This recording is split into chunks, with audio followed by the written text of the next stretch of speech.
According to McKinsey, roughly one half of in-person programs have been cancelled in North America. In parts of Asia and Europe, the figure is closer to 100%. For some fast-looking organizations, the pandemic has only accelerated a transition to online learning that was already went underway, driven by the cost savings, effectiveness, and environmental concerns associated with business travel. Now, the question is, what is the effective way of delivering trainings? Is it self-paced or the instructor-led virtual training or fully instructor-led face-to-face training? To give more insight on this and find out what is more suitable, today's Knowledge Summit organized by Edureka is the best forum. Good afternoon, everybody. A very warm welcome to Knowledge Summit on self-paced versus live training, why, what, and how during the pandemic, organized by Edureka. So thank you very much, Edureka, for giving this opportunity to be part of this amazing Knowledge Summit. Thank you, participants and panelists, for investing your time with us. My name is Swati Devgan. I'm a Senior Global Learning and Development Program Manager at Capgemini. I will be serving as your moderator today.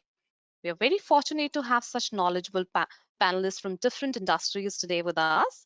We will have a quick round of introduction and audio check. To start with, we have Jyoti ji. She is Director L&D Global at Ness Academy. She is L&D specialist with over 19 years in shaping learning for global multinational IT industries. She has been honored with Asia's most innovative training and development leader, as well as 101 most fabulous training and development leader at World HRD Congress event. Jyoti is also founder and host of Stars of Learning podcast, the first L&D podcast of India. Jyoti, could you just say a quick hello to our participants?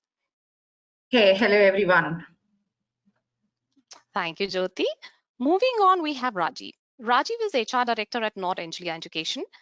He's an accomplished professional with over 25 years of rich transformational experience. He has been recognized in various forums as one of the most sought out speakers, panel members, or judges in HR fraternity. He has also successfully delivered training programs across HR Suite and is certified in 7 Habits Situational Leadership, to name a few. Rajiv, may I request you to wave at our participants and say hi to them? Hello, everybody. Thank you, Rajiv. We also have Sunita Ganesan. She is Talent Development and OD Lead at Astragencia. Sunita Ganesan comes with 17 years of experience in organization, talent development, and transactions predominantly across various domains. She's passionate about facilitating learning capabilities, leadership capabilities, and cultural transformation. She is also a PCC certified coach and a facilitator for several leadership workshops. Welcome, Sunita. Hi everyone. Thank you, Swati, for that introduction. Hi Jyoti and Rajiv. Thank you, Sunita. Thank you, Sunita. Dear audience, you will be hearing from our esteemed panelists on this very timely subject. But before we get started, I wanted to take a few minutes of your time to take you through the format of the summit. To make it more interactive, each topic is divided into 3 parts: panel discussion, Q&A, and then poll question. The format of the panel discussion is, I will kick off the summit asking question to the panelist. Post that, we will address your queries, which you may type it in the chat pod for panelists. After that, there will be a poll question for the audience. At the end of the summit, we will open up the floor once again to give an opportunity to ask any last minute questions. And also we will launch a short survey to collect your feedback. This will help Edureka to take down any suggestions that you may have. Sounds good? All right, great. So without taking much time, I would like to welcome our first panelist, Jyoti. Hi, Jyoti, once again. Jyoti, our audience is very curious to know that what are the parameters to consider when choosing between self-paced or live training? So what are your views on that? Okay, interesting one. And first let's agree that, it's an era of digitization, and you like it or not, digitization will stay here. And it's like on steroids, right? You have seen a rapid increase in online learning from the pandemic time it has hit us, and even when we are getting into the new normalcy. We can no longer expect everyone to be on board with one dimensional training solution. So before we jump into self-paced or a live training, I want to you guys to understand it's the same storm but not the same boat. Okay, as a L&D professional we need to wear a hat, and wear a hat with a laser focus to be learner centric. First and foremost, we need to ask two important questions to ourselves: why and who. Why you need to do this training, what's the purpose, what's the importance to the business context, what's their strategy, and the financial parameters what they have, and what is the impact of the learning if this learning does not happen. And then you know the gaps, you know the challenges. With this why question, you need to move on to who. And who is your targeted audience, the background, why are they looking at this kind of a learning, what is the learning outcome you want to create, and in the process what is the value creation you want to create. Okay, there are numerous opportunities in the digital space, right, to enhance the skills. But which is the better one? Is it a self-paced or a live online training? Is to then you need to deep dive into it.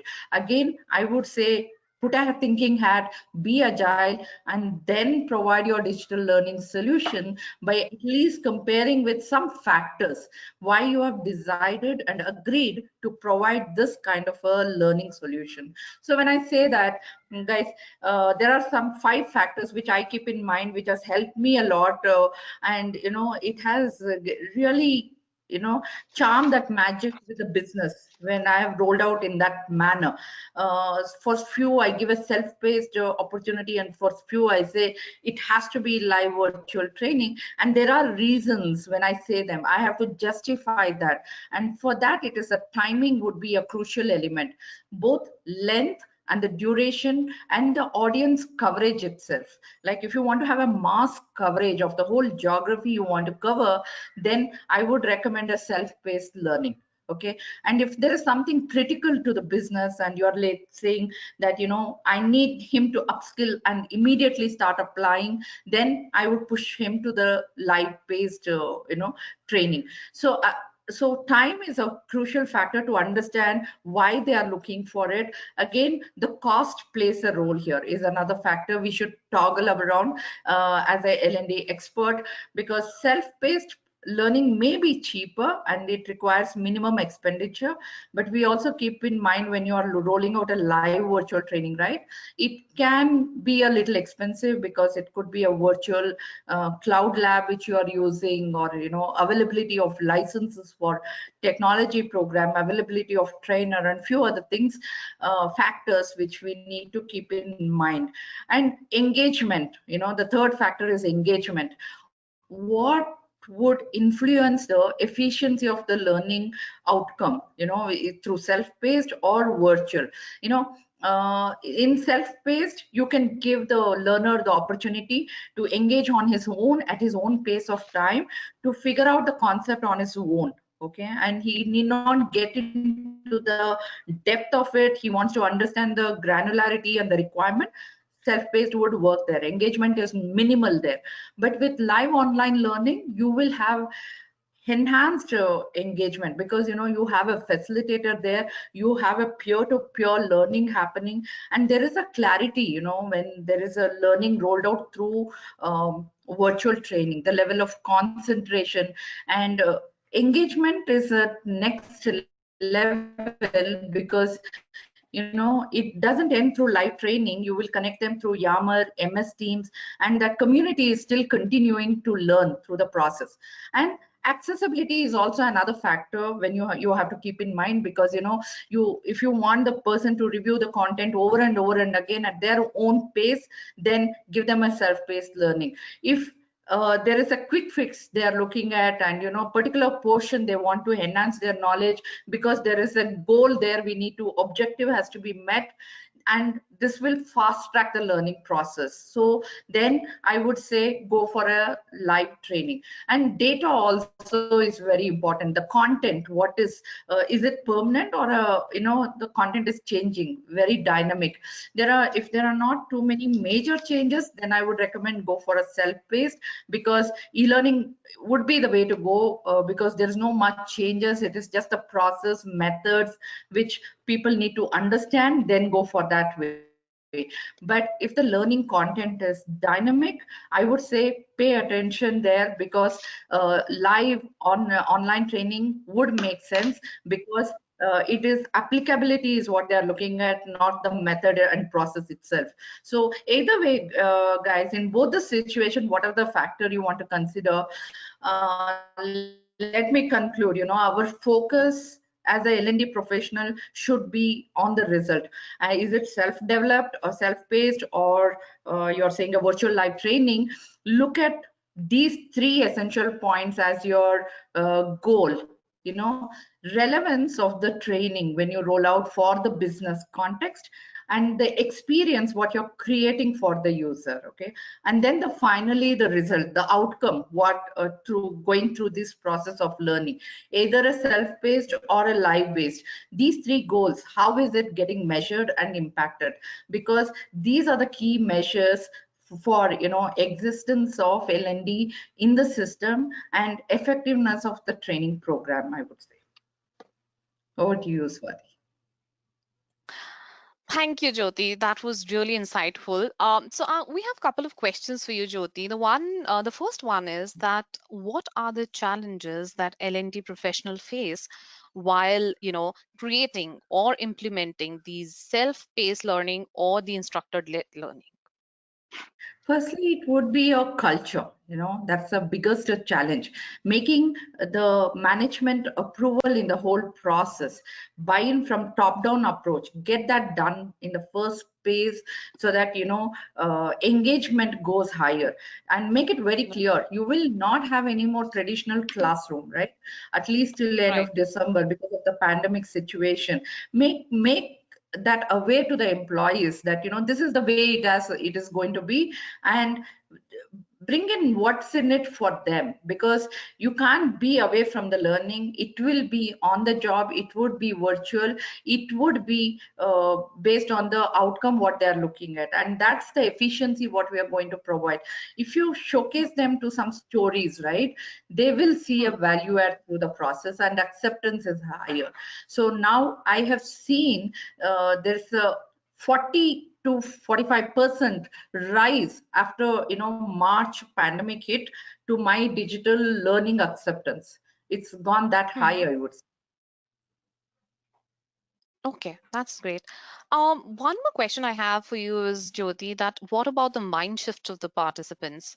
Because, this is it's a big change for the participants, the people who are Yeah. used to attending the face-to-face sessions. Now they don't have a choice but to go either with the self-paced e-learning modules, or either MOOC platforms, or the virtual live trainings. So how important it is for a L&D professional to change the mindset of the participant, and what challenges, I'm sure in your organization also you might have faced some challenges where people were initially must be apprehensive about apprehension might have some apprehensions about these new ways of learning. Right, right. First and foremost, I would say, as a L&D person, are you able to adapt to the change requirement coming to your face? Okay, when that happens, it's then the next steps becomes very easy, because and then you need to wear a consultative hat. Okay, Right. not every kind of a solution would be appropriate for every audience, and you need to understand their requirement, their mindset, be in their shoes, understand what's in it for them, why are they looking for this training, what are the challenges they are looking at. I had to give one solution to a sales guys. The sales guys work on the SOW part, and the pre-sales guys actually want to do industry research, but they need to know the technology technology element. For them, I don't have to give a live virtual training. I give them a Right. self-paced learning opportunity. But then before I gave them the dipstick of the opportunity what they will gain going through the self-paced. It's at their own time, convenient, and they can get into the depth, they can get into the content in number of times at their convenience, and there is a much more value creation through self-paced. But if it is a technical guy coming and asking me, I want to do a learning on machine learning or a Angular 8, then it would Right. be a live virtual training. I would tell him I can't do a self-paced, maybe a blended approach I would recommend. But these are the kind of a solutions. Can you wear a consultative hat and provide these kind of a solution, knowing the pain area from the other side, and give them multiple options and tell them what are the challenges, what are the pros and cons? If you are clear, then you will be able to get that kind of insight from the business point of view. Absolutely. All right. So we have a question from Harish, and he wants to know that how to ensure upgrade timelines are met in self-paced trainings and effectiveness of these trainings. Sure. So there are some mandatory compliance training. I think I'm doing this from decade, right? So there are some quiz, some assessment, some guideline you would have put in there.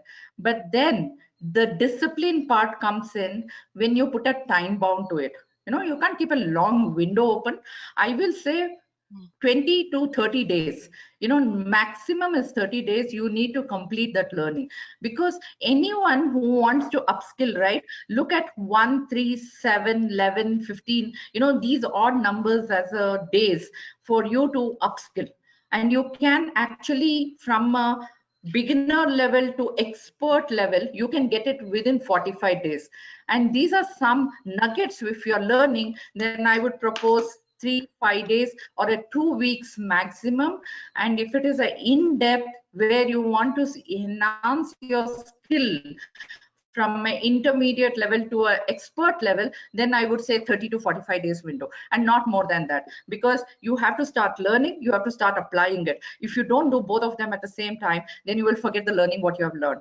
Okay, so that's the kind of a recommendation we would provide for the business, and understand would that make sense, and we actually show them the progress happening day on day on day. Then they will see the essence of it. Yeah, because if you have a new vision, new mission, and the goals for next quarter, it's important they complete it within a week. Understand the need, Absolutely. and then put the time for it, and then execute it 100%. But definitely you have to give them the data has to be there, effectiveness has to be there in everything what you roll out. Absolutely. Thank you so much, Jyoti, for all the insights. It's really helpful. So, moving on, we have a poll question. Jaya, may I request you to bring the poll question? Sure, Swati. Yeah. So, dear audience, the question for you is, what do you look for when choosing between the two learning modules? Cost effectiveness, flexibility, involvement. So, we'll give you another 40 seconds to answer the poll question.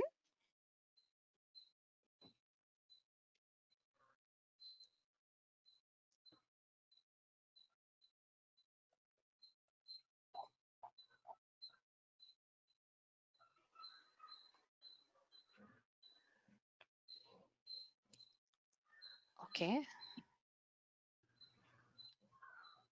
With that, five, four, three, two, and one. Jia, can we close the poll and broadcast the result? All right. So, Jyoti, what is your view on that? So, Interesting 27%. one. Yeah, it's a very interesting one. Absolutely. Yes, as I told you, guys, the factors, time, the flexibility part, cost part, engagement. So the involvement has come out very high, because, Yes. what the efficiency will be known with engagement, because I have seen a much more value creation when there is a involvement of the audience in a peer-to-peer learning, or live virtual fed discussion. Even in the self-paced, what I do is I create a Yammer group, I create a MS Teams group, and I keep Yes. posting some or the other nuggets based on the learning what they have to have. Or I would have taken that insight from the technology expert and keep posting them, the case studies, relevance, and all that. That engagement itself influences the learning, because just imagine 10 people with 3 to 5 years of experience, 10 into 3, 30 years of experience you already have there in that group. And look at the value add you're going to create there. So that's where I think that's the my preference also is involvement, Swati. Absolutely, absolutely, totally agree with you and the audience here, Jyoti. All right, moving on. Now it's time to hear from our second panelist, Rajiv. So, Rajiv, we would like to know from you that what technological adaptations are needed to effectively implement these two learning solutions. Thank you so much, Swati, and a very interesting question. And thanks to Jyoti for setting the context. And technology adaptation, not an easy thing, right? Something that Yes. most of the people want to stay away from is technology. But you see, it is inevitable. And look at the examples that we have in front of us. The first generation telephones that we have, and to today's smartphones that we have. And it so happens that in one of the surveys I read that the average time gap between checking two WhatsApp message is less than 2 minutes, which means that people are kind of very hooked on, and they just want to be connected and keep checking, even if there is no update or no change in message, you're still going Absolutely. back to that particular and what's WhatsApp? It's basically it's just a platform, an engagement platform where you can connect together, share some messages, share some audio, video. It's kind of a learning platform if you see in that sense. And if you take it in the right way, it definitely provides a lot of learning and a lot of opportunity to grow. Which otherwise you would have not taken the pains to really go to the library, pick up the book, and read all the stuff. Which you can get at a click of Right. a button, and in a very crisp Absolutely. and precise manner you're getting it, and that's what keeps you very engaged. And therefore I completely echo with the poll question. Any program, if it does not have involvement, it just doesn't work. And that's where WhatsApp has been able to hit it better. And this is just an example that I'm quoting. Now, coming from a technology perspective, you see, you have to have a larger context of India as the first place. While there are several other countries who are way ahead in terms of technology, and when I mean technology over here, I refer to the internet-based technology. Because for any of the online learning that you have to do, you definitely need to have a very good bandwidth. And unfortunately, India is yet to catch up, to that. And I hope that with 5G coming in the services, we will definitely be at par, if not the best in the world. But having said so, the trend of having smartphones has significantly increased. That is one of the key ingredients today, for online learning. Because whether it is self-paced or you want to do it online through a group course or something, the essential point is having the right bandwidth and the right tools. And the right tools are laptop. Like today we are talking through this medium, this platform that we have, this tool is required. If laptop is not there, if bandwidth is not there, and if we don't have this whole whether it is MS Teams that we use, or any other program, Yammer or something that we use, if we are not subscribed to them, then there's no point. We can't progress further on this. Having done multiple transformations, what I feel is the way I look at it is 5 P strategy, which was very nicely explained by Jyoti, and I'll just take 10 seconds to touch upon them. The first and foremost thing that one should be very clear is the vision, mission, goals, and the derived strategy. Now, again, going back to our India's experience and many of the multinationals in India, as well as homegrown companies, we have grown through piece by piece building. And what do I mean by piece building? I mean, we put one brick and then wait, and then we put one more brick, and then we wait, and then we put the third brick. That's how our thought process in technology has actually grown. We have never been able to conceive that looking at the complete organization together, how will all functions synergize, and what is the IT platform that will be able to bring all of them together, and thereby from where learning can be integrated. So the good part is that in this last 6 months, I have got n number of friend requests on liquid LinkedIn, and these requests are basically young entrepreneurs who have started this online training, online learning, because a lot of people are capitalizing on this opportunity and coming with modules, and you are so much tempted to pick this one, that one, that one, but it is resulted to me personally going to a Raitu bazaar, or a bazaar that we say for shopping, and then look at all the beautiful display of vegetables and try and pick one. But that is the big Right. mistake that we can do in this technology world, because if you are not able to integrate all of them cohesively with your overall strategy and just pick and choose some of them, that money is down the drain, because it does not give you any desired results, right? Second, it will not give you any longevity, because as you have used that, there will be some other thing which will come with an upgrade, and it's a different tool. You have to move from tool A to tool B. Now, these are some of the things which are major blunders that one does, while choosing a particular technology or trying to adapt a technology. Hence, my recommendation: first, do your current system analysis. It's very, very important, right? Very important to do your own current system analysis. And every organization has some sort of IT, within themselves, and many of them are now graduated to, learning and development also on an IT based platform. Conventionally, it has been classroom based, but in the recent past, there has been a significant development towards IT, use of technology in terms of learning and development also. In fact, I will say that this whole technology is largely favoring the learning and development department, because a few years ago, the standard question that used to be asked by my management to me was, Rajiv, you spent so much of money, where is the output on the training? Can you define exactly that the productivity has gone up by this much because of the training that you have given, or there is better camaraderie, or there is better collaboration? I mean, we all know internally it adds a lot of value. It definitely makes a difference. But to point out to only because of training this happened, that was one of the challenges. But to me, what I see now in the last 6 months of pandemic, it has been a very good development, because many of these tools have now moved to the next level of management analytics. And softwares like Tableau have come, which are sitting on top of your current softwares, and Tableau gives Mhm. you a 360 view of how you can understand what are the areas where the effectiveness has come in, and which are the areas where effectiveness can still be further strengthened. So that gives you a very good engagement. The next part that we have to remember from a technology adaptation point of view is connecting classrooms to community or individuals. See, when we are in a big group and all of us have been trainers, Jyoti, Sunita have been, expert trainers for so many years, we all love to get into a classroom, take all the batch outside, do some, games, fun games, conduct some activity, and through that medium, we're able to pass on a lot of learning and a lot of messages, and I hope we believe that it will sink in with them, and also the bonding will all improve. Now when we are here and there are almost about 78 participants over here, how do I ensure that whatever I'm saying is going right into the heart of all the people and not just staying on the mind? Because the message gets effectively conveyed when your heart and mind are connected.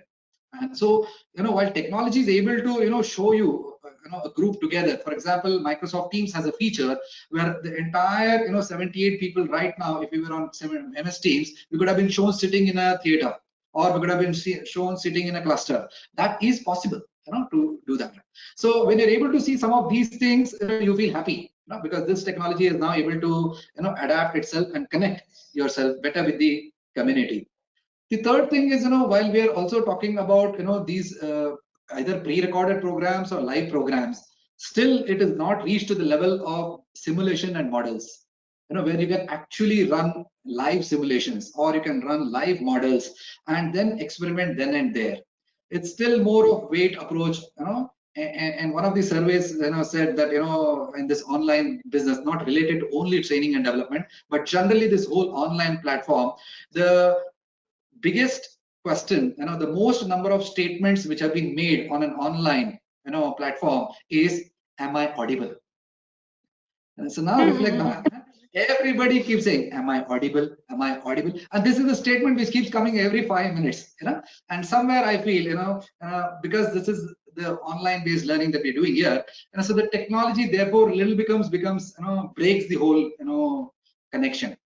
And therefore one trainer has to be more conscious of how the training has to happen, and the modules which are already pre-recorded or are live have also got to remember how you're able to adapt this, because fundamentally if you see, we are all called as HR department, from the erstwhile personnel department we have moved to HR department, and HR basically stands for human resources. But I just want to pause and ask all of you to think, on this particular point. What I'm saying here is, are humans resources? No. Because that is something which is something that should go deep in your mind and your heart, and it should sink in, because it's not like having a Samsung phone that I have currently and switching it to an iPhone or switching to any other phone. It doesn't matter, it's just one of the tools that I have, and it helps me be more productive or better connected or whatever. I feel happy having that.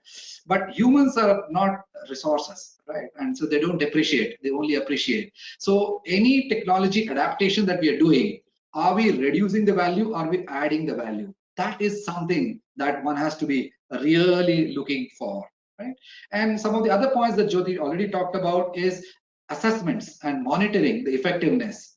How do we, how are we sure, that whatever online packages we are providing, because none of them come cheap, and everything costs you a bomb. So how you're effectively able to manage a budget and still provide those, technology based tools, how are you going to ensure that you're going to be absolutely effective in drawing every single rupee back to your productivity table? So given this overall context, I feel that technology adaptation is 100% necessary.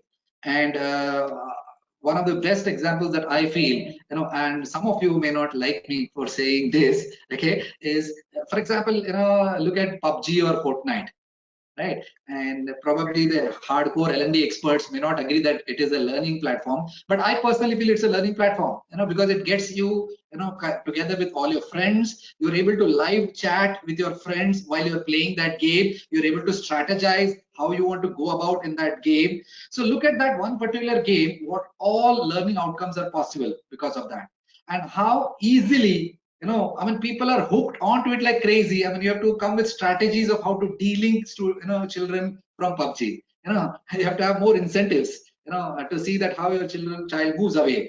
That's the other extreme, of really, going for something. But you see, this is where the advantage of, being a technology adaptable solution comes in, where a consumer connect can be phenomenal and productivity and impact to the organization can be significantly high if we are able to put the entire architecture piece by piece and stitch it correctly together, and we're able to monitor successfully. Those are my thoughts, please. Thank you.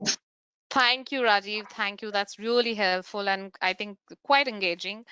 So we have a question from Rajnikant, and he would like that people-centric technologies are easy to learn in self-paced, whereas technology-centric technology, AI, ML, has become difficult in both self-paced and live training, as there are a lot of tools involved and requires self-discipline. So how do you overcome this?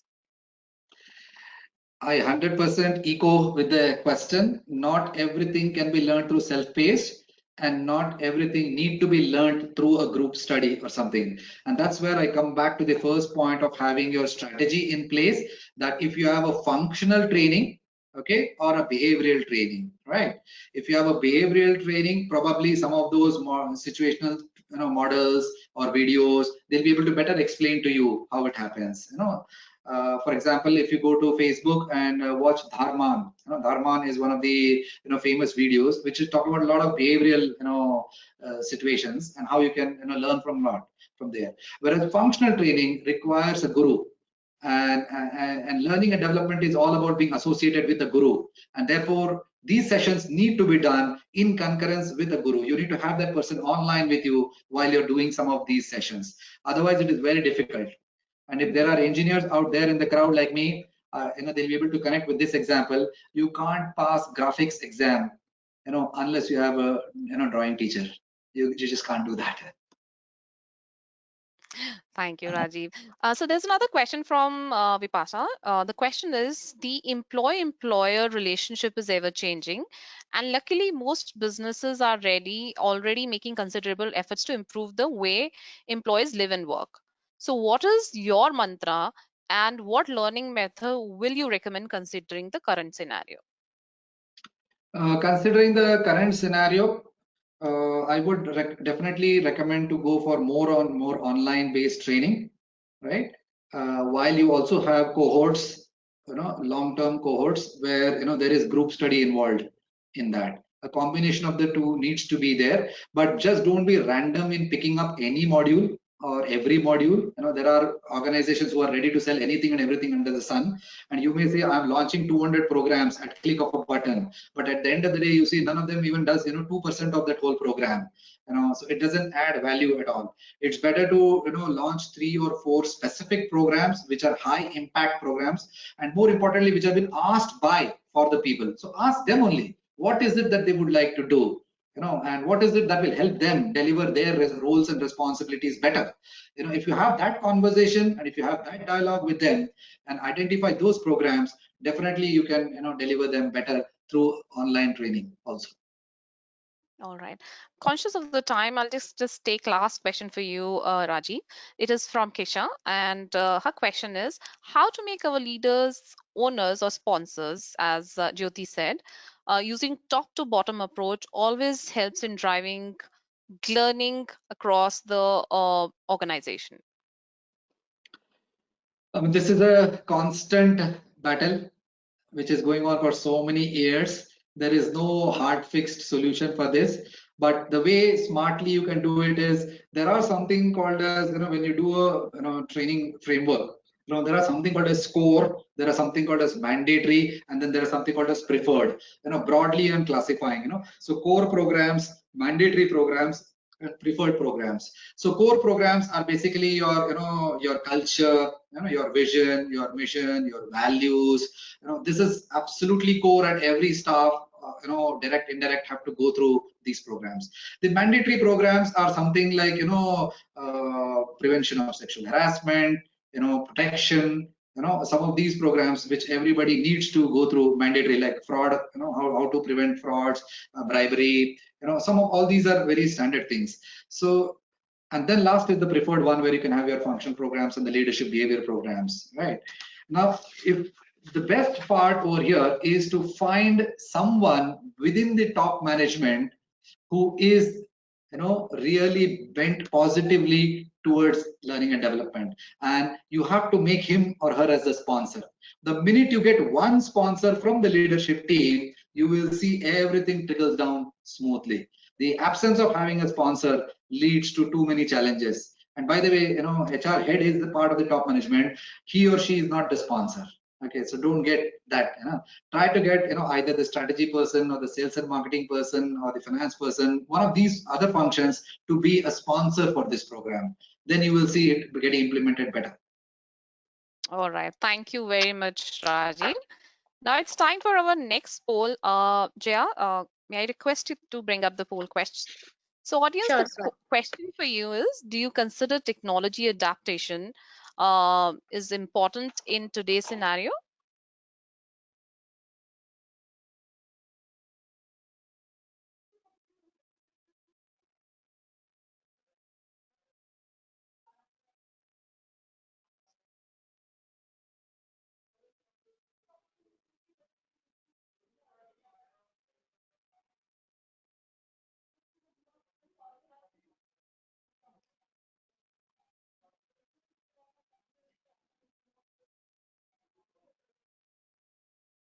Jaya?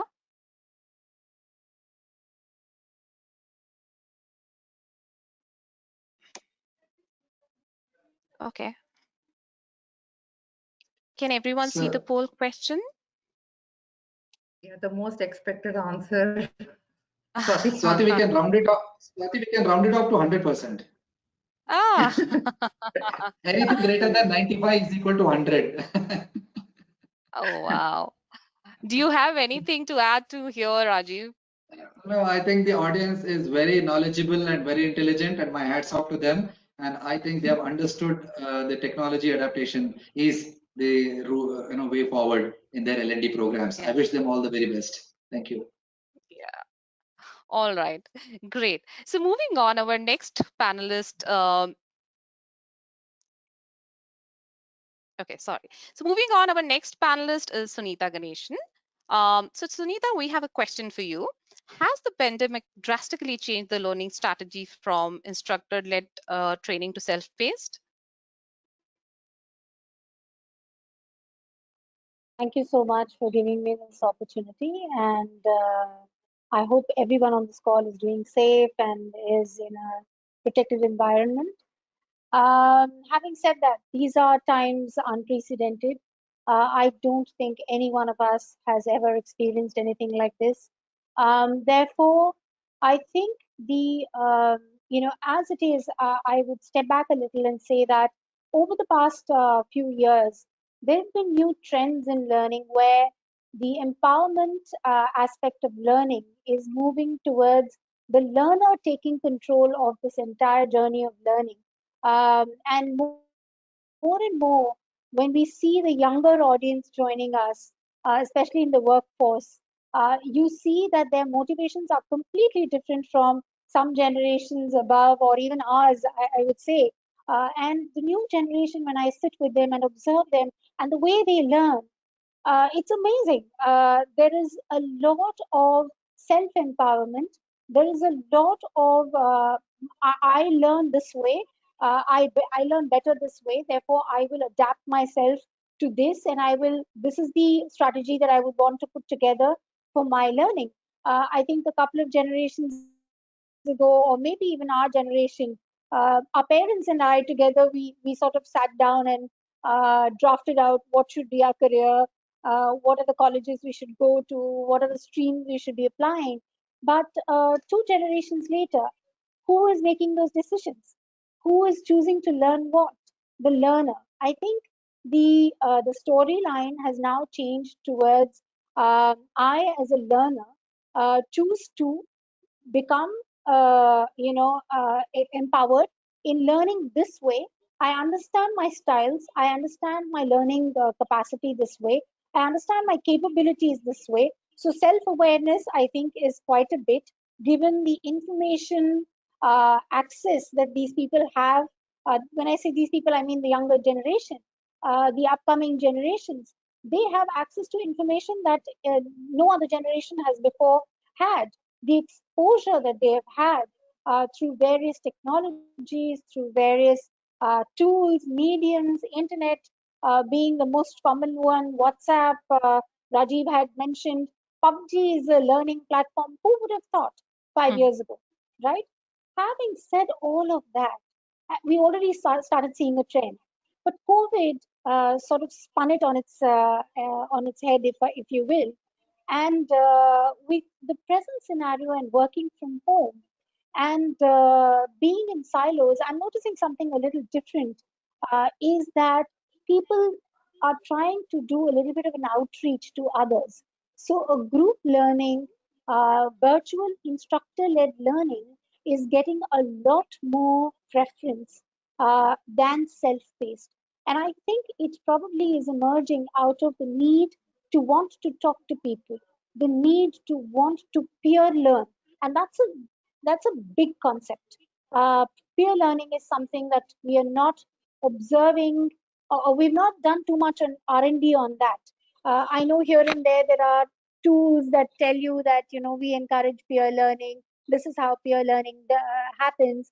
But peer learning today, I think, in this reality, as far as I have observed in my organization and a couple of other organizations that I'm constantly in touch with, is peer learning is emerging to be the biggest style that is relevant today.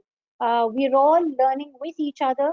We're all learning from each other, and therefore, it may not be really an instructor is the crux of the story. No, the crux of the story now has become the learner. The crux of the story has now become what does the learner want to learn and how does he or she want to learn. And this journey is slowly evolving, and I think it's coming to stay.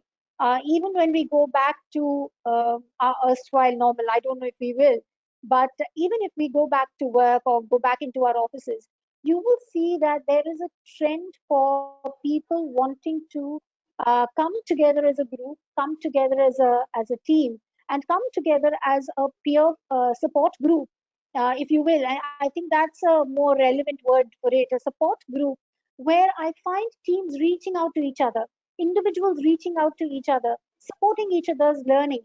In fact, yeah, just yesterday I was in a workshop, and trust me, as a facilitator, I took a back seat, and the way the workshop happened for 2 hours was 80% interaction. So, instructor led today is a medium, if you will. If anything, it is at best a medium to bring people together and to facilitate that peer learning culture and to facilitate that each other becomes the wind under the other person's wings, and sort of supports. I know this. This is my experience. I have learned this. Maybe you will, benefit out of it, and the other person picks it up and says, well, why not? Why not I try? And so I find that in today's situation, very particularly, I find that people are showing more and more tendencies to outreach, more and more tendencies to learn together as a group. The team bonding that all of us have been struggling with, especially L&D, always gets this request: can you do something on team bonding? Can you do something on bringing the team together? Can you do something on building trust? All of that miraculously and so beautifully and naturally is evolving to a very, very natural level of where teams are coming together. Within the team, I see more camaraderie. Within the team, I see more outreach opportunities, which the learners are picking up. I mean, today, as an instructor, I see myself doing the role of merely facilitating up to 20 to 30% of the content, but the rest of it is driven by the learner. And that's, I think, 5 years back or even 2, 3 years back. Probably Jyoti and Rajiv can comment later, but I would say that that was a dream scenario that all of us had in L&D, where we would say, oh, that is utopia. I don't think that's ever going to happen. But this situation has brought out a different behavioral aspect of us as human beings, us as learners. I think it's evolving our style of assimilating information.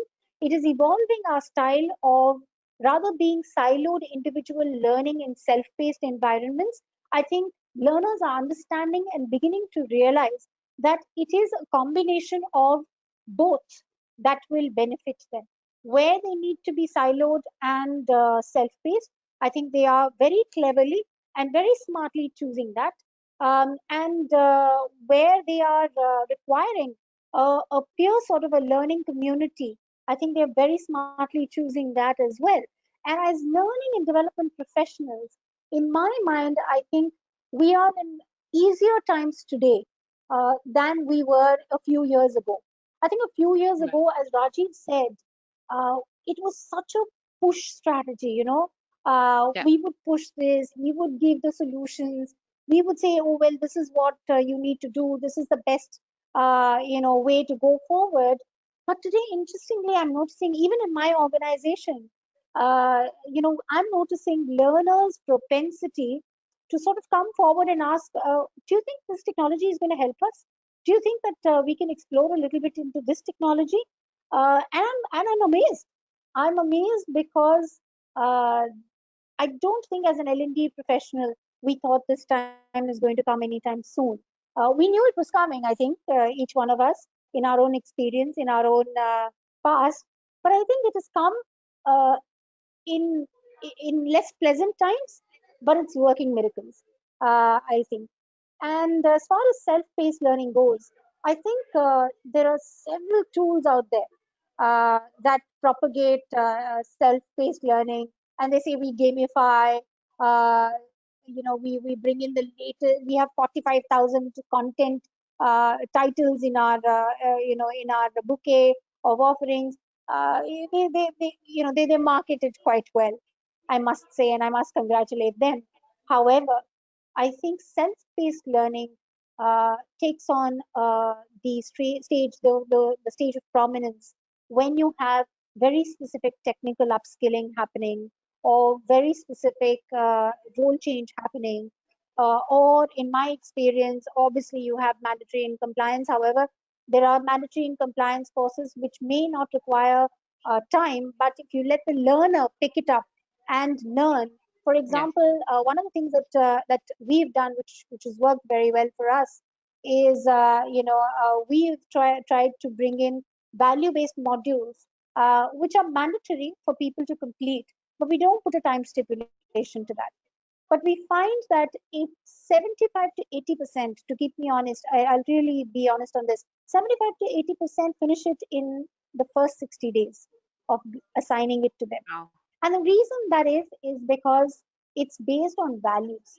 It's based on the values that the company constantly talks about in anything and everything that we do, right? And when you know that and I think I heard Rajiv also mention the top-down approach, right? Your top-down approach starts in these kind of initiatives where you see learners, our leaders, what they do is they do ice bucket challenges, and on a lighter note, they sort of learn something, complete a certification, take a snapshot of that certification, and come on to our social media, and whatever social media we have today in AstraZeneca, and they challenge five other people and say, "Hey, I finished this, and now I'll see what you can finish." Campaigns. So those kind of top-down approaches also has helped self-paced learning quite a bit. And self-paced learning, if you keep relying on a person's motivation to complete self-paced learning, that's not going to happen. Let's be real about it. Self-paced learning also requires a backing. Self-paced learning also requires some nudge. Self-paced learning also requires for the leadership and for everybody to come together and run it as truly an empowerment program. When you run it as an empowerment program and show that there is an end to it, which means that after the self paced learning, it will be followed with the right kind of exposure, and we will be able to give you the right kind of experience. That is when I have seen in the past, in my experience, whatever little that I have, I have seen that self paced learning actually becomes successful. So, any kind of upskilling program, self paced learning, even during these times, has been successful. But predominantly during this time, I think I'm noticing a very different side of humanity, and it's pleasant. Wonderful, wonderful. Thank you so much, Anita. And I totally agree with you on that. That connection is very important between the participants. And now we are in an era where, push to learn has converted into learn, where the participants have become more keen to learn, and we don't have to push those trainings. For example, you touched upon the mandatory trainings, you don't have to push those trainings towards them. They know that this is something they really have to complete, which is totally, I totally agree with you on that. All right, so we have a question for you, Sunita, from Leela. She would like to know that how to measure the effectiveness of the training. Excellent question. I think it's a struggle that all of us have We had are for also, years and and we would love to generations. hear from everybody. Yes, absolutely. Yes, Leela, I don't know if I'm going to give you the magic potion. I don't think I have one. But the ROI comes, in my opinion, we have several ways that we calculate ROI today. And, things like growth of people, the promotions that we link it to. Because one of the things, ROI is a very tricky metric, but ROI needs to be tied to a context in the beginning.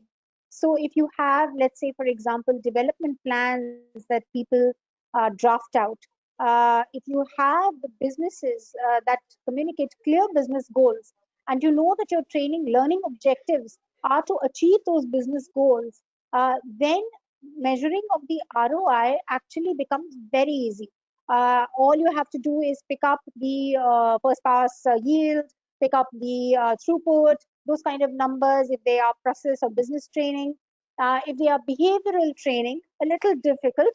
However, you can still, I would suggest something like a 30, 60, 90-day feedback that we do after our sessions with the person who attended the training and the line manager. Not more than two or three questions on that. And those two, three questions also should be around, has the behavior changed? How much of, I think the question we ask is, how many opportunities does a learner get to apply the new learning? And the third question is, would you recommend this? So an NPS is very important. So as service providers, I mean, I believe that all of us are service providers, right, within our own organizations. And so as service providers, I really do think that the more stakeholders are able to vouch for the quality of what you put forward is also a key ROI metric.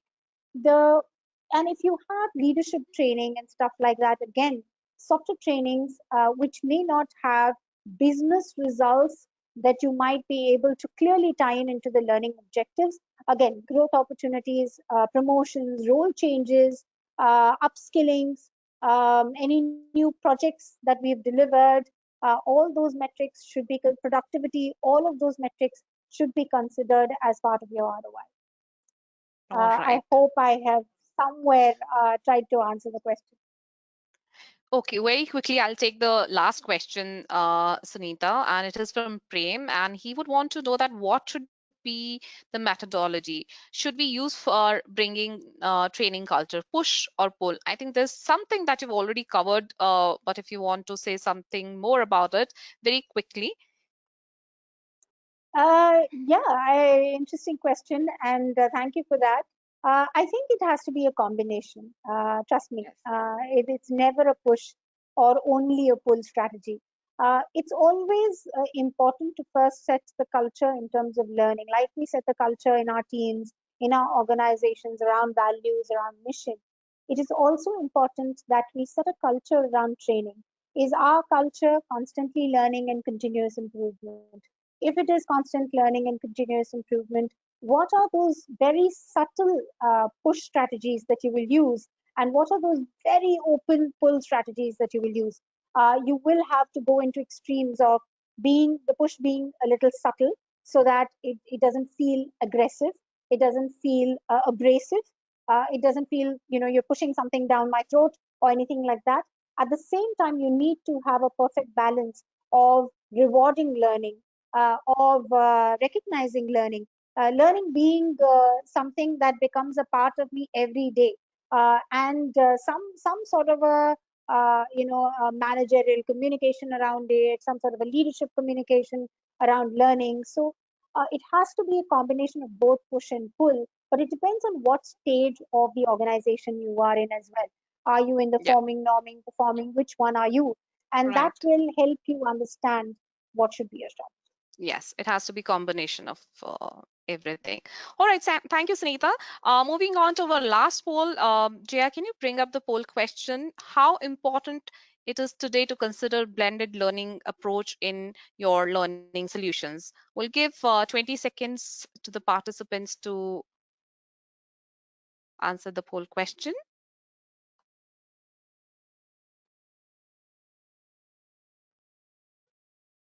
Okay. Jaya, can we close the poll and broadcast the results?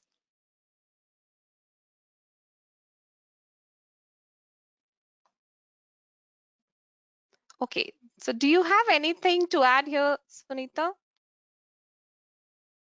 No, I think the audience has said it. It's relevant. And for those of you who probably are saying extremely relevant, I guess your contexts are that. But I think this is a question which is very contextual. Either ways, I think the audience is choosing basis the context in mind. So I congratulate all of you and wishing you all the very best. Thank you, Sunita. So, dear audience, there is a community forum, Edureka Knowledge Hub, dedicated to connecting all HR and L&D professionals across the globe. It helps to discuss best practices, spark innovative thoughts, exchange ideas, and work together to address some of the okay, some of the pressing challenges in the learning and development space. So we would recommend everyone to visit Edureka Knowledge Hub. You will find the link in the chat board. We're almost at the end of the summit. We have a short feedback. Please take out some time and provide your inputs in the survey. With that, I would like to thank our panelists for their valuable insights on the topic, which is very relevant in current scenario. Thank you so much, panelists and audience, for investing your time with us on this Tuesday afternoon. On behalf of Edureka, I would once again like to thank you, all of you, to joining us today. Have a great rest of your day. Thank you. Thank you, Thank you everyone. very Stay much, safe. everyone, for giving us the opportunity. Thank you, Sunita and Jyoti. Pleasure to meet you. Thank you, everybody. Same here. Thank you, Thank you Rajiv. all. Thanks, everyone.